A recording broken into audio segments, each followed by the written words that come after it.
Това е въпрос и на темперамент, и на култура. Думи като ще те убия, при нас е нещо естествено. Всичко е въпрос на личната култура на човек, на мотивацията, с която употребява и говори. Едно от най-честите ми огризения напоследък е начинът, по който пише във Фейсбук. Обиждам хора или ги ранявам, след това се разкаивам на другия ден, като ги прочета или като мине малко време, като ми мине гнева и даже много често не често, ами почти винаги си трия всичко, защото след това като се върна на него и го прочета и ми става ужасно довратително.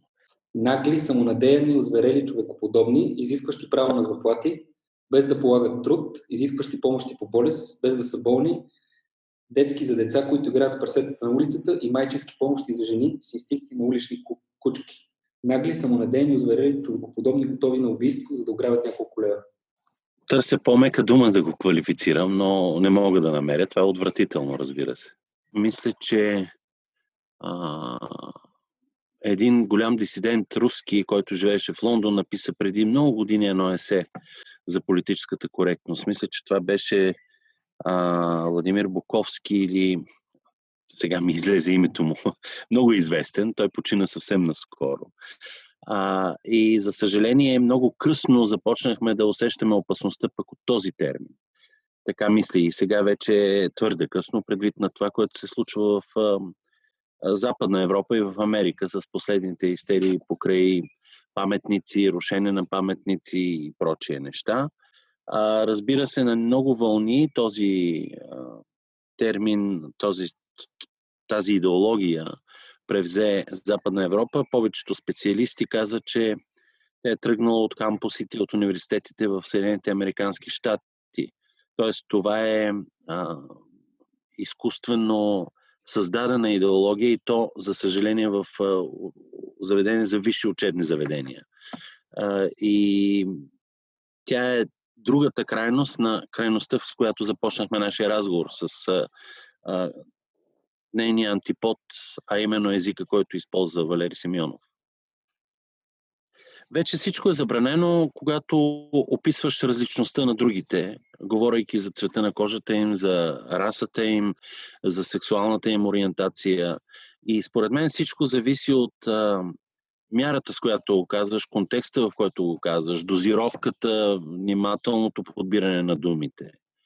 Защото аз, например, не харесвам, аз съм противник, да кажем, на хомосексуалните бракове, което не означава, че мразя хората, които имат различна сексуална ориентация.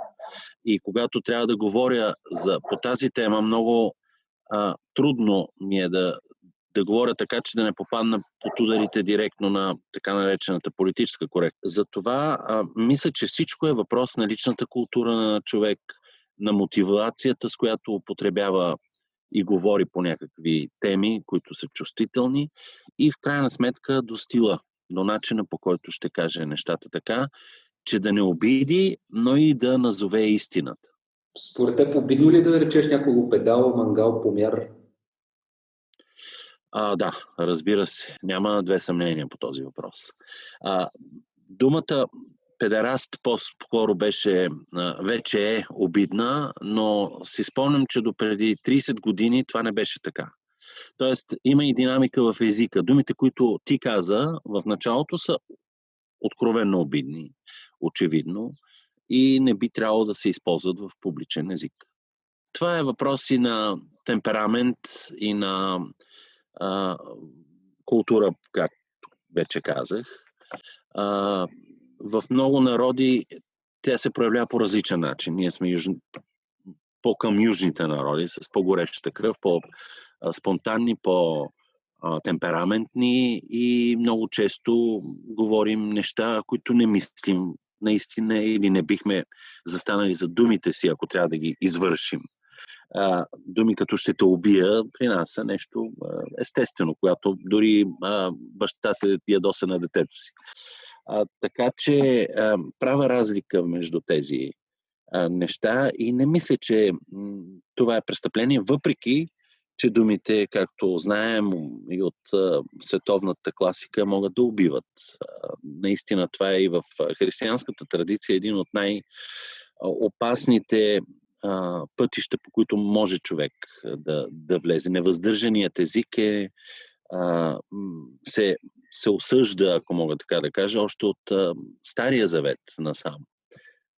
Много от притчите на Соломон, много от има една прекрасна книга "Премъдрост" на Исусин Сирахов, са посветени именно на това да си мериш думите, да бъдеш бърз на слушане, но бавен на говорене. И въобще тази тема не е нова. Тя е стара колкото света и колкото езика на човека, с който той е надарен. Така да се каже, езикът на омразата, макар че това клише не го обичам в интерес на истината, защото отдавна е изпразено от съдържание. Употребявам по моя адрес още от 2000-та година от Слави Трифонов, когато той водеше предаване в най-голямата и единствена част на телевизия, и то в прайм тайм. Употребява ужасни неща по моя адрес. Тогава много не много, но изживявах го, така да се каже, но в интерес на истината свикнах и обръгнах, тъй като това ми е работата публична, т.е. журналистическата работа е публична, и се научих да понасям всякакви подобни удари и да не ги приемам за толкова надълбоко. Така че сега вече, когато ме обиждат, гледам да го превърна в позитив това нещо и да се опитвам да потисна гнева си, да го отдам на това, че е заслужено, но в друга посока. Тоест, когато аз публично нареям хора, неизбежно с моята професия, трябва да знам, че ще ми се отвърне, макар и не от същите хора, но от други. Но това е със същото. И затова дори и понякога съм щастлив, когато ме обиждат, защото това ме държи в, така да се каже, смирение и в по някакъв начин знание за това какво представлява публичния живот и всеки един от нас в него, особено в България. Много често се случва във Фейсбук, за съжаление, социалната мрежа, която е много бързо всичко, той е като жив разговор и не винаги можеш веднага да се овладееш, да прецениш, че думите, които са казани срещу тебе, може би не искат непременно да те наранят, а искат да покажат нещо друго. Но, за съжаление, съм отвръщал и не ми прави чест и съжалявам винаги за това. Винаги съжалявам, а в повечето случаи съм се извинявал. И ние имаме така... в публичната среда в България имаме слабостта да преекспонираме престъпленията на сънародниците си на Запад. Сега там има престъпления от всички страни, от всякакви хора.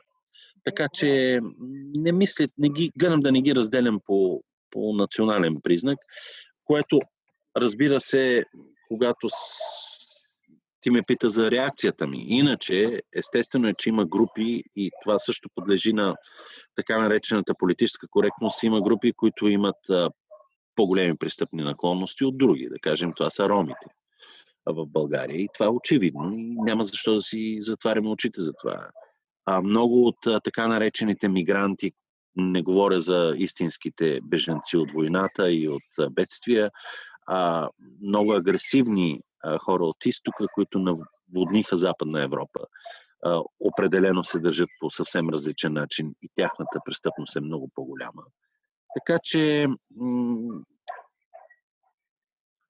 пак зависи от случая, зависи от контекста и зависи от това с какъв мотив и как е направено конкретното деяние. По-рано ми ставаше много неприятно, но изглежда, че това е, така да се каже, наш обичайно поведение там. Ние сме си изградили, за съжаление, един недобър образ по света и го гледаме да го затвърждаваме, а не да го оправяме.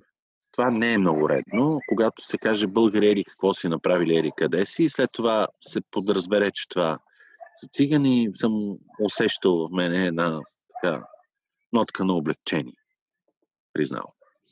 през 2000-та година и първа, когато управляваше Костов, аз водих предаване в националната телевизия, което беше доста популярно и бях общо взето на такива позиции прокостовистки тогава. Ако помниш, тогава една луда жена уби детето си, но всичко бе приписано на държавата на Костов, на България. Имаше засилена омраза, усещаше се. Разбира се, тя беше свързана с неудовлетворението от управлението, от корупцията, от това, че нещата забуксуваха и така нататък, но се изливаше в някакви съвсем различни посоки и канали. И помня, че тогава дори ми бяха назначили охрана от полицията, защото имаше нападения над други колеги, въобще беше така напрегнато. И след това вече не съм изпитал толкова около записите, които публикувахме с галерия на премиера Борисов и всички останали разговори на властта около така наречения запис Мишобирата, и те са доста повече и по-интересни. Изпитвах известен страх, след като избухна бомбата, разбира се, пред галерия. Мисля, че в България може да пострадаш, ако нарушиш сериозен икономически интерес, и то внезапно. И ако потребяваш така много отвратителни и гадни думи по някой адрес и си личи, че е прекалено лично. Аз се опитвам да се пазя от второто и затова не изпитвам страх, но си давам сметка, че поради острите ми позиции, поради спецификата на моят израз, на моето определени позиции, понякога доста крайни, мога да си изпатя и си го имам едно на ум, но винаги знам, че за това ще бъда виновен аз, а не другите. Предпочитам винаги ако съм аз виновен, винаги да се извиня и да съобщя за случая, да покажа, че го спомням и че това не ми е особено приятно и непременно да поднеса извинение. Ако знам, че мисля, че не съм бил прав. Някой път за неща, които съм бил прав, просто не го правя и изчаквам да видя той какво ще каже, как ще се разберем и така нататък. Но в България, знаеш, има едно такова малко фамилиарно общуване, панибратско. Всички се притесняваме от сблъсъците. И всички, айде така да мине Бойко Борисовски, нали, нищо. Било, ако има нещо, няма нищо. Така че и това в някои моменти играе своята роля. Особено внимание се набляга върху думите, които излизат от устата, още от най-древните книги, с които е отраснало човечеството. Така че нямам никакви съмнения в истинността на тези думи и затова едно от най-честите ми огризения напоследък е начинът, по който пиша във Фейсбук.